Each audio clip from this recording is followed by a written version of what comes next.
Tonight, an illegal battle nearly 3 decades old, Toads is at risk of closing and is reaching out to garner student voices in support. Plus, Phoebe stands debriefs after her whirlwind weeks at the Olympics, and she brought along her new bronze plate. And finally, Cody Pomerantz sat down with CNN's Fareed Zakaria to talk about his time here at Yale and his thoughts on the American dream. Stay tuned for these stories and more. It's your Yale, your week, and your news.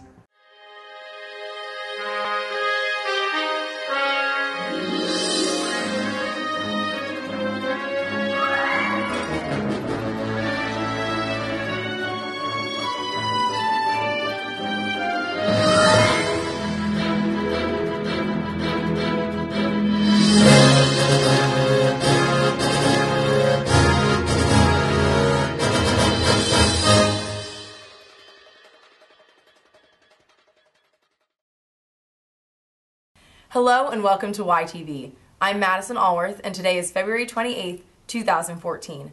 To begin, we'll go to Raleigh Cavero in the newsroom for this week's headlines. Thanks, Madison. Last week, reports came out about 2 sexual assaults on February 8th at the Sigma Phi Epsilon house. The complaints were announced to the student body in 2 separate emails from Yale Police Chief Ronell Higgins.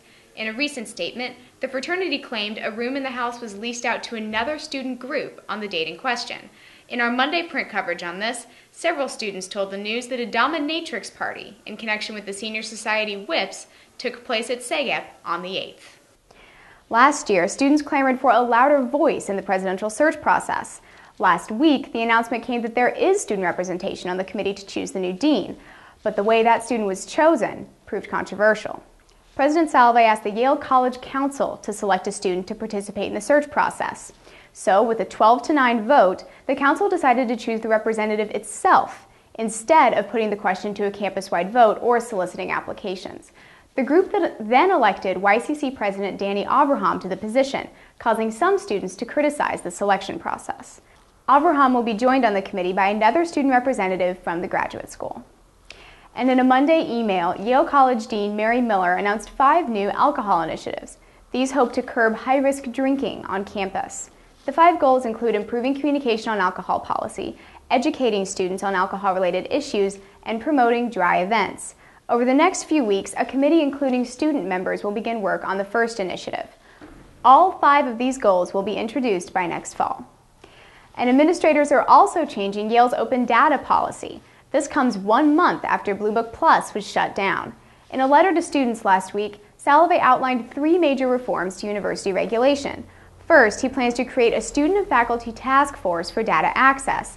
Second, he will choose a liaison between the administration and student app developers. And third, he'll commission a website clearly outlining data policy for student developers. Salve is expecting to meet with the task force by the end of the semester, and there he'll continue discussion on YCC's January policy suggestions. In news around New Haven, on Monday, Gourmet Heaven's owner Chung Cho was arrested for a second time. This lands him back in jail after he was already arrested last week and left after posting $5,000 in bail. Now, he's incarcerated on 5 charges of illegal discrimination against workers and 5 violations of failing to keep wage records. The New Haven Police Department held a press conference Wednesday after the 2 arrests. There, they announced their resolve to stop wage theft in the city. The previous charges against Cho included 21 felony charges of wage theft and 1 charge of first-degree larceny. And finally, on Tuesday night, the culinarily inclined from each college fought to the last garnish at this year's Final Cut competition.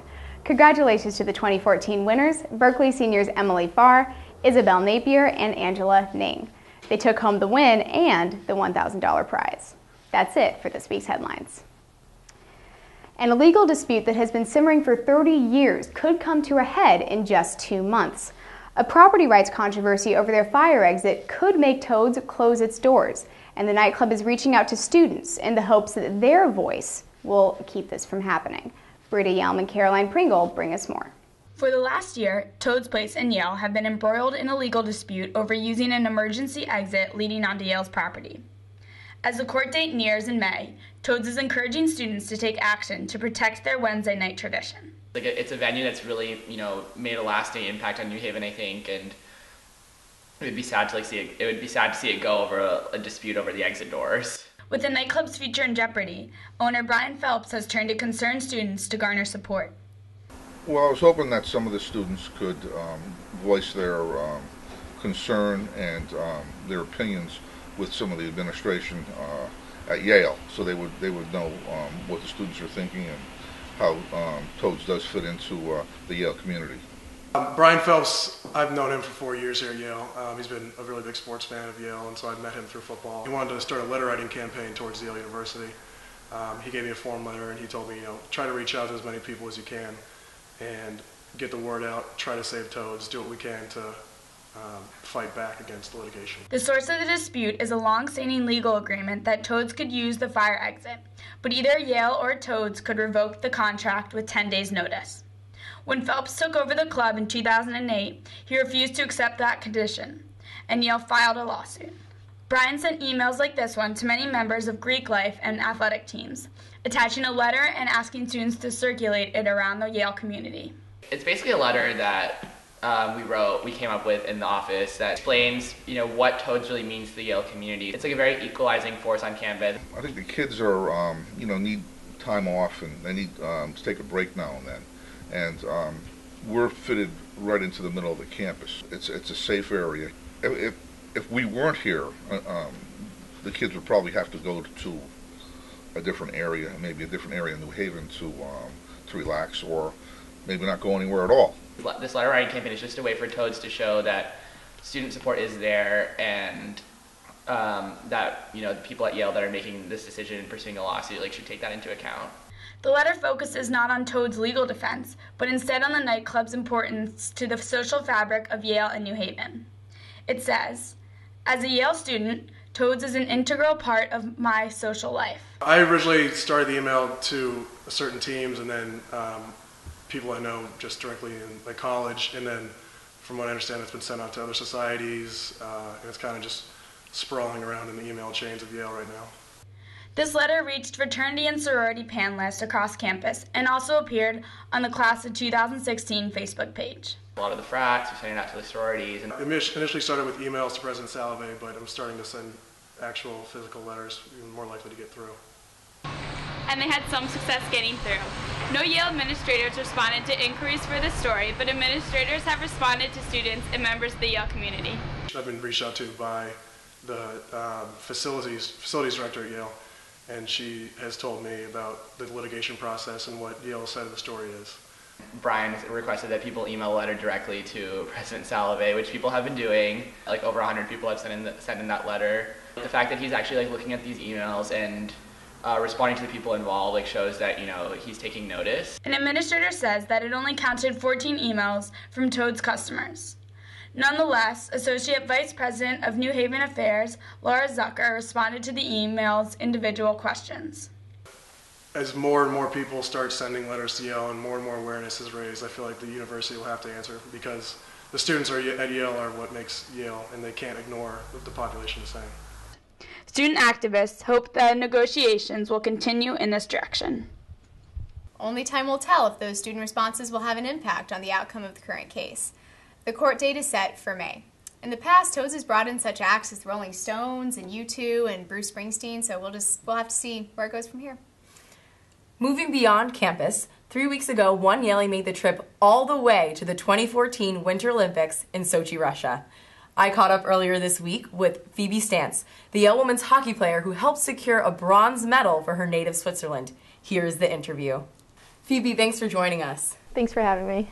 Okay, so I think the first question is, what is it like to be an Olympic medal winner? That's a tough question. So I'd say nothing has really changed. Everything's back to normal since I've been back at school. And it just feels great having people tell you how proud they are for your achievement or what you've achieved during the games. And it's nice to see how happy everyone is, just that because everybody's supported me this far, and they're also relieved and just happy to see the success. Yeah, I mean, you were incredibly successful over there. You were tied for one of the top scoring positions on your team with 2 goals. Going over to Russia, did you expect to be one of the top contributors on the offensive line? Top contributor, I wouldn't say so. I was hoping to be one of the leaders, just leading the team, maybe not on the scoreboard, but just as a personality and as a player on the offensive line. Well, I think you definitely found success over there in Russia. You were arguably one of the most important scorers, I would say, for Switzerland. Not to mention that during the bronze medal game, you tied up the score at 2 with 15 minutes left. Can you tell our viewers a little bit about that play and what was running through your mind, not only during it, but also after? Well, during any play, like in any other game, there's nothing really running through your mind. It's more just instinct and just going for it, like a gut feeling. So my line mate, Alina, number 25, she grabbed the puck out of the air with her hand, placed it in front of her and took a shot, but it bounced off another player and it landed right in front of my stick. So all I felt I needed to do was just hit it towards the net, which I did, and it bounced off the goalie's blocker and into the net. And I didn't really see it. I saw the red light go off. I saw the crowd get up, and that's when I knew I had scored, and I just sellied hard, you could say. That's really, wow, I can't even imagine what that feeling would be like. And I think another thing that's amazing that your team was able to overcome is kind of just the standing you guys had coming into this round. So you guys didn't win a single game in the preliminaries and were outscored by the USA and Canada by a combined 14 goals.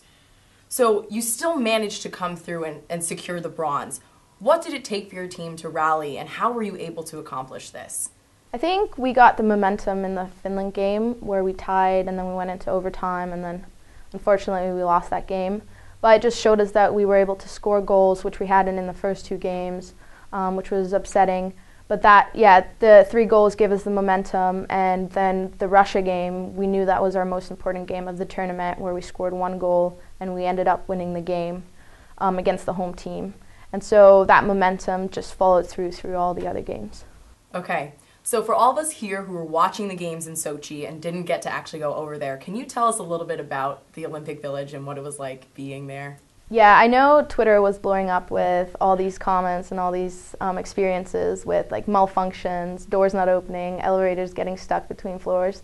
But that was all up in the mountain village, and we lived down in the coastal village by the beach, and there were no such problems at all. Everything was really quiet. A few like athletes here and there riding their bicycles, going to events, going to the dining hall. And it was just great. It was a huge village, like apartment flats everywhere, the houses covered in flags, every nation like portraying their like kind of their glory and who they are. And then athletes, you got to meet all the celebrities in the dining hall, which was really fun because you just saw how like they're normal people and they're very approachable. You can talk to them, and everyone was just having fun. Wow, well, that sounds really great. I hope that your transition back to Yale has been good now that we're in midterms. Hopefully you can do as well here as you did over in Sochi, I have no doubt. Phoebe, thank you so much for joining us. Thank you. So after the interview, I actually got to talk to Phoebe about how it's been transitioning back to Yale. Okay. Seeing as it's midterms and everything. She said that not only have her professors been really great, but Robert Schiller actually emailed her and said congratulations on the win. He then also introduced her in one of his classes by saying that he's never taught an Olympic medal winner. Oh my gosh. Yeah. Well, and I bet she's never taken a class from a Nobel Prize winner. Right. So. And what I think is really amazing is that all the kids in that class will not only be able to say that they took a class with a Nobel Prize winner, but they took it among an Olympic medal winner. I think that's incredibly so fun. unique. What a cool class. Wish I was taking it. Yeah, seriously. Econ, right? No, Yeah. I don't wish I was taking it. All right, well, for the first time ever, Yale is sending a team of students to compete in the prestigious Solar Decathlon. Over the next 2 years, this group will create a solar-efficient house all on their own.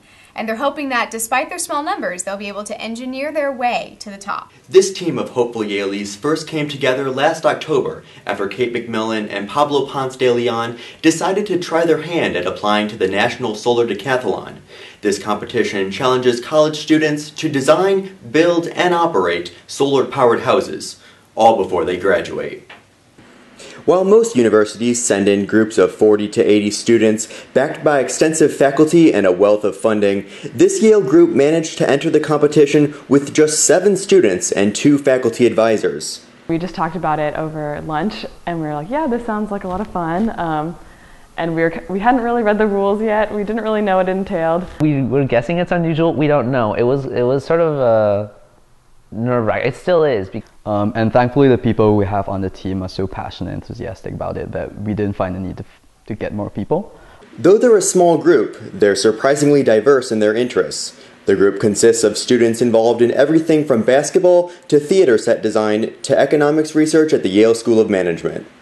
Our team is just another example of a great diversity that you come across at Yale. So definitely having students who kind of have overlap and know people in different groups on campus is extremely helpful as we're going through these very diverse rules. This could be crucial to how far they go in the competition, as the Solar Decathlon website reads. Like Olympic athletes, the Solar Decathletes draw on all their strengths. The teams rely on expertise from many disciplines as they spend months fundraising, planning, designing, analyzing, and finally, building and improving their houses. The team might need it to overcome the tough competition coming from technical schools like California Polytechnic and Stanford University. Most teams have the full support of their school and departments. Some schools even have entire classes built around the Solar Decathlon. Although faced with such challenges, the team is aiming to go far in this competition. We actually aim to gather $1 million. I hope that our common thread is the energy we put into the project. Win it and have the house somewhere owned by someone, or even as a research house. That would be crazy. And while winning would be great, for this team, it isn't everything. Winning is obviously a huge thing, but I think more importantly is getting an idea and embracing it all the way. This is going to be an incredible learning process. We are the first Yale team to participate in the Solar Decathlon, and we hope we are not the last. This is just the beginning. We'll be watching for the next 2 years as the team grows in size and hopefully achieves its goals. This is YTV, Michael Leopold and Steffi Yulee. Thanks, guys. And other schools have classes specifically for the Solar Decathlon, just to prepare them for this competition. Can you believe that? Yeah, I mean, it's incredible. It really seems like Yale is up against a lot. It'll be interesting to see not only how far they go, but if they can set a precedent for Yale teams in the future. Exactly. And since this is the first year, best of luck to you guys. Best of luck. For several years, Yale has banned the use of cigarettes in and around campus buildings. And, as Yale tells it, new technologies and pressures aren't going to change that. We go to YTV's Jack Newsham for more. Under Yale smoking policies, you can't smoke in any of these places. Smoking in and around buildings and anywhere on the Yale School of Medicine campus is strictly prohibited. But some experts are pushing the university to go further and restrict electronic cigarettes, battery-powered devices that deliver a nicotine vapor. Dr. Suchitra Krishnan has done research into e-cigarette use among high schoolers and thinks the university should consider banning them in some parts of the campus. I think at this point we just don't know enough about them to classify them as safe or classify them as in any other fashion. Once we know more about them, once we know what they contain, what they do to people, we will be able to differentiate them from cigarettes. But at this point, I don't think we know enough about them, and they should be regulated the same way. Dr. Benjamin Toll, who developed a smoking cessation program for Smilo Cancer Center that has helped hundreds of patients, says he tells them there's no reliable safety data on e-cigarettes, and that some smokers might use e-cigs as crutches instead of stopping smoking. It's a divisive subject, although I will say that it seems that people are leaning towards banning them in medical centers. I personally think that's fine.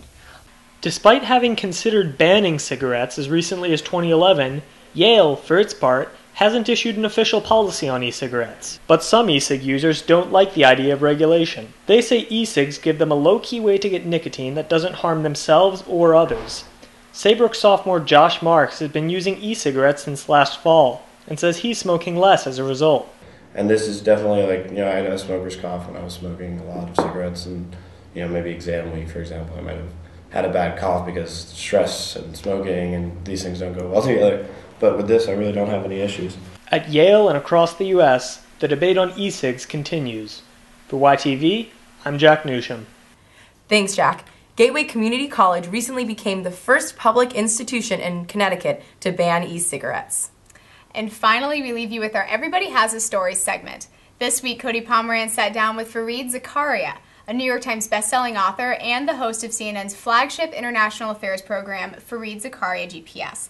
They discussed foreign policy, globalization, and Zakaria's thoughts on the American dream. Here are a few highlights from that interview.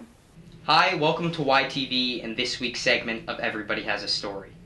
Zakaria is a columnist at The Washington Post, a New York Times best-selling author, an editor-at-large at Time magazine, and the host of CNN's flagship international affairs program, Zakaria GPS, which airs Sundays at 10 a.m. and 1 p.m. Dubbed one of the most influential foreign policy advisors of his generation by Esquire magazine, he is here today to talk with us about American foreign policy, globalization, and the fate of the American dream. Mr. Zakaria, thanks so much for being here. Pleasure. It's Fareed. Fareed, well, how does it feel to be back at your alma mater? I love it. I mean, I've been back at Yale a lot, and I'm just always delighted to be back in the Yale Law School auditorium, where when I was president of the political union, we would hold our big debates, and I remember, chairing a debate where we had William Buckley debating George McGovern in 1984 about whether Ronald Reagan should get reelected. So to be back in that same room is just a special thrill. We talk about these two forces of technology and globalization. We seem to always view things from an American standpoint.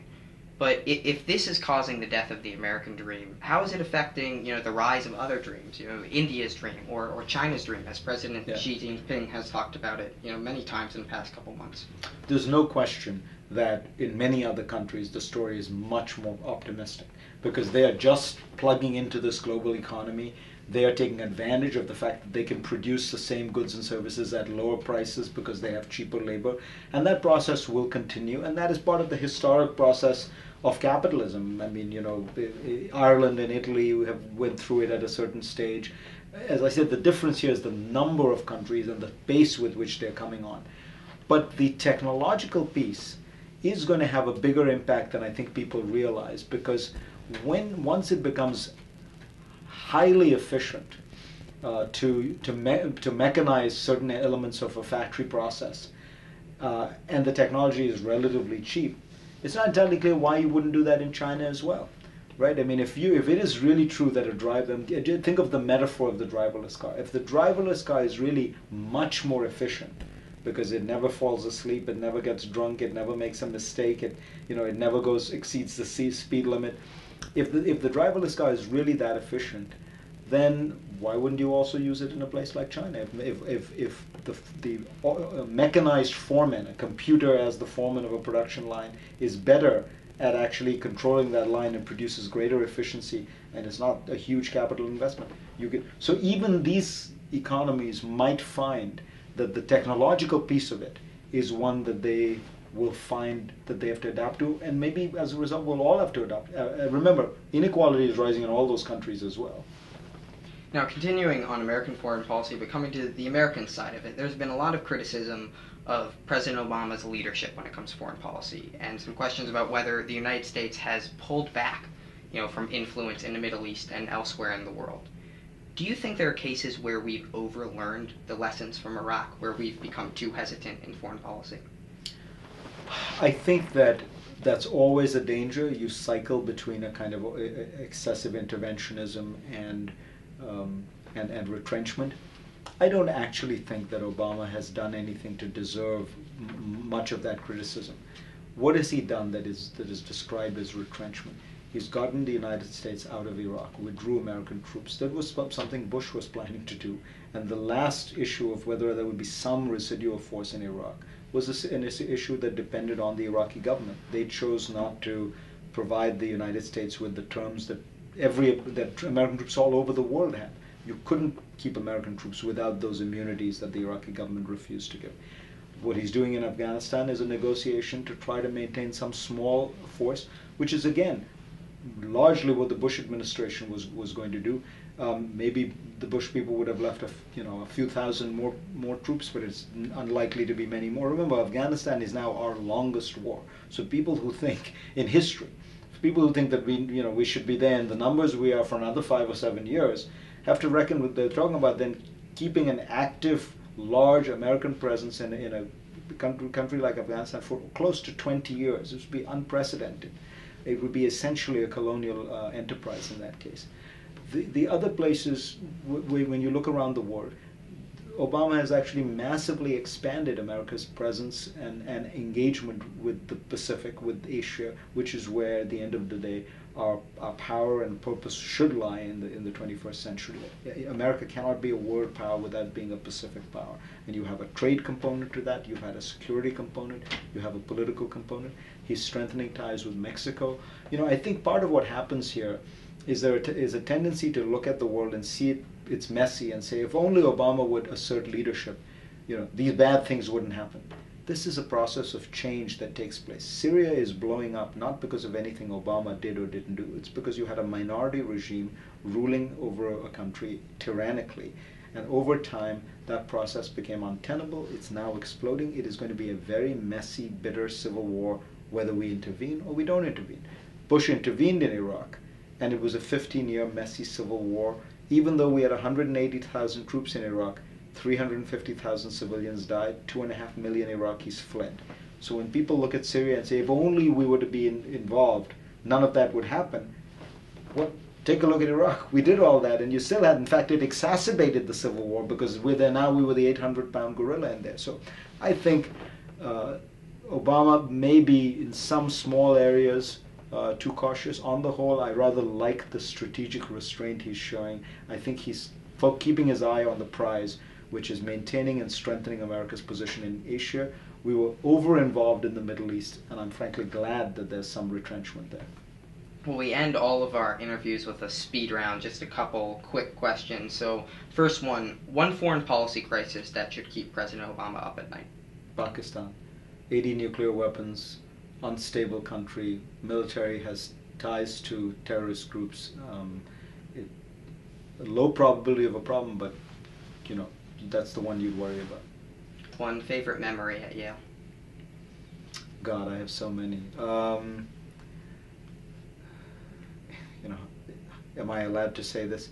Probably having one glass too many of wine at Maury's with a group of friends. There are many of those memories, but so I can't choose one of them, but probably all involve mild inebriation with friends. People will be glad to hear that one. Thank you so much for joining us. Pleasure. Pleasure. And as always, thank you for joining us, and special thanks to the Yale Center for the Study of American Politics and its director, Alan Gerber, for bringing Mr. Zakaria to campus. I'm Cody Pomerantz for YTV. See you next time.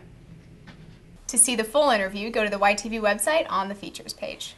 And on Monday, Yale got a brand new batch of Whiff and Poofs. Of the new 2014 Whiffs, 1 is a varsity basketball player, 6 are from the Dukes men, and Jeremy Zittimer is potentially the tallest Whiff in the group's history. I think he is a good 1.5 feet taller than I am. Probably 2 feet taller than me, so... And it is our pleasure tonight to welcome a few of them to our studio to sign off the show. So that's it for us tonight. We'll see you next Friday at 3 p.m. And we'll let the Whiffs tell you the rest. Hi, we're the Yale Whiff and Poofs of 2015. You're watching YTV, and it's... You're Yale, you're weak, you're